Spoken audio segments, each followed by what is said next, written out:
Next article is regarding ease of doing business.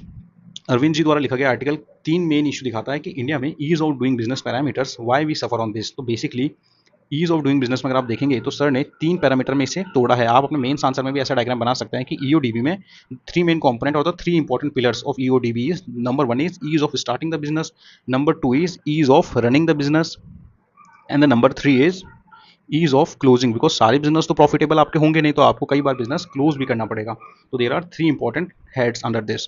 अब इसमें sir ने इशू डिस्कस किया है कि क्या इशू है। तो सबसे पहले अगर हम ईज ऑफ स्टार्ट की बात करें तो इंडिया में बल्क ऑफ रिस्पॉन्सिबिलिटी गेटवे है। अगर आपको कोई बिजनेस स्टार्ट करना है तो सिंगल विंडो क्लियरेंस का इशू है। बहुत सारे स्टेट ऐसा नहीं है जहाँ पे कि सिंगल विंडो क्लियरेंस है। जीएसटी रजिस्ट्रेशन का एक प्रॉब्लम है। साथ ही अलग अलग तरह की जो इंडस्ट्रीज हैं उनमें अलग अलग तरह के एनवायरमेंटल क्लियरेंस से कंप्लाइंस इशू है। तो इंडिया में एक इंडस्ट्री स्टार्ट करना is the much tougher than to start industry in China, Vietnam, Malaysia और दी थाईलैंड। साथ ही एक इंपॉर्टेंट इशू ये भी है कि गवर्नमेंट साइड पे भी अपन देखेंगे तो आपको ये देखने को मिलेगा कि जो लार्ज इन्वेस्टर्स है गवर्नमेंट का मेन फोकस वहाँ होता है, जबकि आपके जो ड्राइवर ऑफ ग्रोथ है दैट विल ऑलवेज बी और एमएसएमई। तो गवर्नमेंट का जो फोकस है it is always on your large investor, but जो स्मॉल इन्वेस्टर है उन पर हमारा फोकस उतना नहीं रहता है। तो ये तो ईज ऑफ स्टार्टिंग हो गया, इसमें आप ऐसे 2-3 पॉइंट अपने मेन आंसर्स में लिख सकते हैं। अब नेक्स्ट पॉइंट है ease of running a business.